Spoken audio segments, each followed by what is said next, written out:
deadly conditions. For the second time this week, an avalanche kills someone in the Colorado mountains. We'll get Republican support. The president pushes bipartisanship while setting the table for a Democrat-only stimulus package.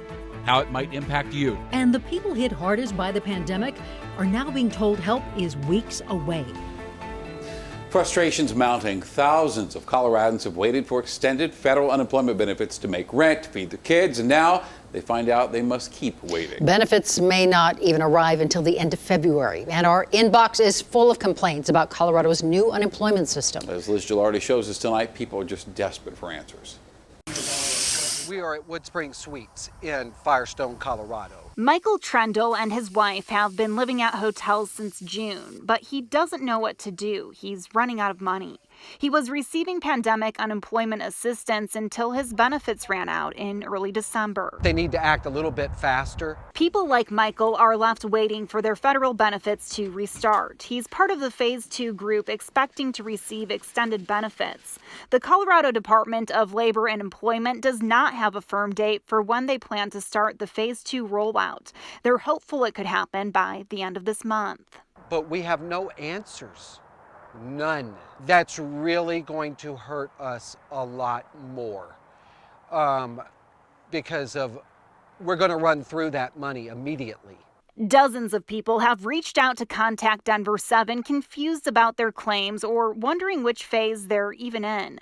The frustration is boiling over. Someone started a petition asking the state to accelerate Phase 2 unemployment distributions. The one date in my mind that I'm thinking about right now is... We interviewed Leanne Vickel at her home last month. Unlike Michael, her federal benefits were not expired, but she was waiting on the ability to request a payment. She's part of Phase 1, so she was able to log into the system this week and received all the money she was owed, including retroactive payments. They end the communication like, we're sorry for the inconvenience. Well, I'm sorry, let's be clear and let's define inconvenience. An inconvenience doesn't cause me to endure a 75-point drop on my credit score because I couldn't pay my bills. And others are still left waiting, including some people who face the reality of going weeks, if not months, without receiving their unemployment benefits. Liz Gilardi, Denver7.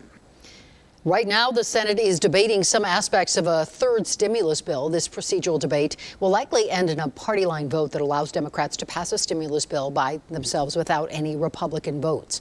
President Biden says he wants this process to be bipartisan. He has met with Republicans, but the GOP says Biden is acting like a partisan by making moves to pass the stimulus bill along party lines. But experts agree the remaining damage to our economy does not require another multi-trillion-dollar non-targeted Band-Aid.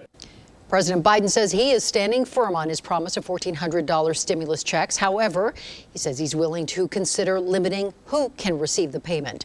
Republicans suggested only giving checks to individuals making less than $50,000 per year and households making up to $75,000. And a bill to give families up to $350 per child is likely to receive bipartisan support. The Family Security Act, released today by Utah Senator Mitt Romney, replaces the child tax credit with at least $3,000 per child. The money would be divided into monthly payments. One White House official tweeted today they were excited to dive into the details of Romney's proposal. We have some breaking news tonight. One person is dead after an avalanche in East Vale. The Eagle County Sheriff's Office tells us this happened at the East Vale Chutes. That's a backcountry area where several avalanches have occurred over the past 10 years. Today's victim has not been identified. Deputies tell us Vale Mountain Rescue teams performed CPR, quote, for quite a while. And this is the second deadly avalanche in our state just this week. On Monday, 3 men died when they were caught in an avalanche between Silverton and Ophir. And this man, David Strang, is accused of attempted murder after a crime spree in Florissant today. Teller County deputies believe he shot at another vehicle this morning, got into a standoff with deputies, eventually set his house on fire, and then surrendered to police. Strang was already wanted on a domestic violence warrant from the week before Christmas, and he is in jail tonight. Former President Donald Trump says he will not testify at the impeachment trial scheduled to start next week. Democratic impeachment managers asked him to testify today, and in a 3-paragraph response, Trump's legal team called the request a stunt and said Democrats cannot prove their allegations. Now, Trump is being impeached for inciting an insurrection for his statements leading up to the January 6th riot at the U.S. Capitol. Democrats still have options. The Senate could subpoena Trump with a majority vote, forcing him to appear in court. Well, today, Colorado passed 400,000 total cases of the coronavirus since the first one, March 5th of last year. And more than 5,500 Coloradans have died due to the virus. Johnson & Johnson announced this evening that it is applying for emergency authorization for its single-dose vaccine. 22,000 vaccine doses were given out in our state today. Almost 3% of our state is fully vaccinated. And Governor Polis extended our state's mask mandate again today. It requires everyone to wear a mask in public indoors. That order took effect in July, and now this is the 10th extension. The mask mandate now set to expire March 6th and, of course, could be extended again. Well, tonight, Denver's mayor is hosting a discussion about the impact of the vaccine on the Latino community. It starts at 5:30. Civil rights leaders, medical professionals, all will be there talking about the benefits of the vaccine. They'll also be taking your questions about safety, side effects, and other concerns. 95-year-old Okie Payne will make his first court appearance tomorrow. Payne is accused of shooting and killing a worker at the Legacy at Lafayette Care Center yesterday morning, where Payne lived. Payne told police that man owed him money, and guns are banned at the facility. And in a statement, facility officials said they are focused on providing comfort for other residents. Well, Colorado Parks and Wildlife are reminding people it's illegal to feed deer or any other wildlife. Look at this. They say a 77-year-old woman in Woodland Park was likely injured by a deer that had been fed by neighbors. The victim was carrying groceries into her house. She left the door open. They turned around and saw a full-grown female deer inside the house eating. When she tried to shoo the deer back out, it reared up on its hind leg and struck her with its hooves. She suffered a few scratches and bruises. The wildlife officials did have to put the deer down when it returned the next day. They say feeding wildlife just causes them to lose fear of humans, and that, well, like we see there, can lead to trouble. So again, don't feed wildlife. Today, education groups, teachers, unions, and lawmakers came together to call on the state to cancel its standardized testing for students this year. The assessments were canceled last year because of COVID, and these groups say the test won't help this year since students and teachers are already under so much pressure. Here's Denver7's Megan Lopez.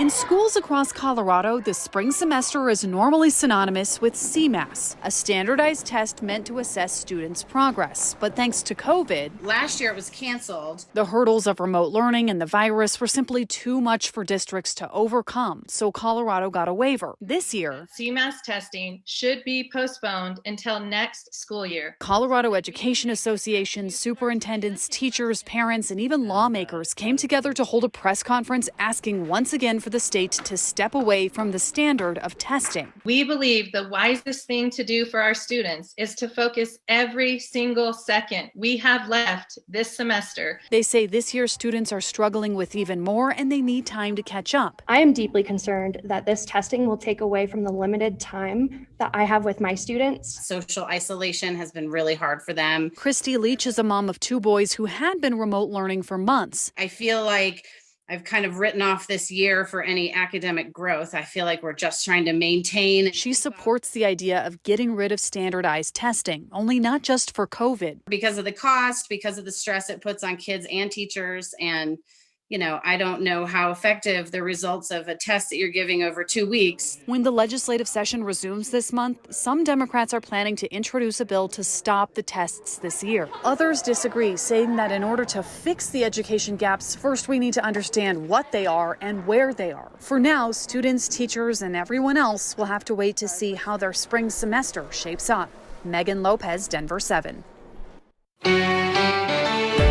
It was much colder today, and there's more snow heading for Colorado.